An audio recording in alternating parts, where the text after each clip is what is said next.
Le golfe de Gascogne est considéré par les marins comme l'un des endroits les plus dangereux du monde. On comprend dès lors que les naufrages aient été si nombreux pendant des siècles.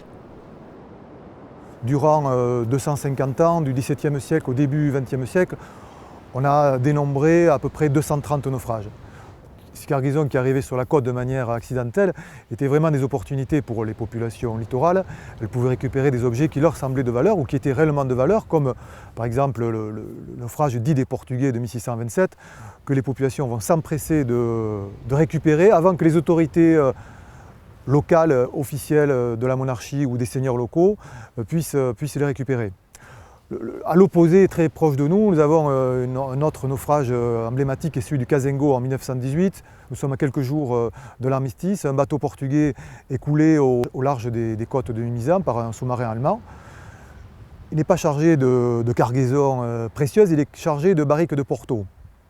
Et ces barriques arrivent sur la côte, et bien sûr les populations locales, comme elles l'ont fait depuis 300 ans, vont arriver le plus vite possible sur la côte pour récupérer ces cargaisons de barriques, vont souvent les consommer sur place. Les témoignages racontent que beaucoup, en ayant consommé sur place, ils ne peuvent plus remonter la dune. D'autres vont cacher ces barriques dans l'arrière-forêt pour pouvoir les récupérer quelque temps avant que les gendarmes et les douaniers n'interviennent. Et la tradition veut que ce Porto soit sorti régulièrement jusqu'au début des années 70, que dans les mariages ou dans les communions ou dans les fêtes familiales, les bouteilles de Porto ressurgissent des flots et se retrouvent sur les tables de ces banquets.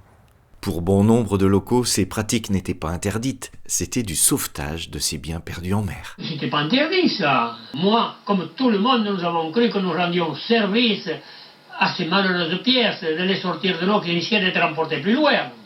Tout le monde en voulait, même les permissionnaires, ils en ont bu. Et, ma foi, il faut l'aimer parce qu'il était beau. Depuis le Porto, d'autres grands naufrages ont eu lieu sur la côte landaise, mais ils deviennent beaucoup plus rares avec l'amélioration des navires et des prévisions météorologiques.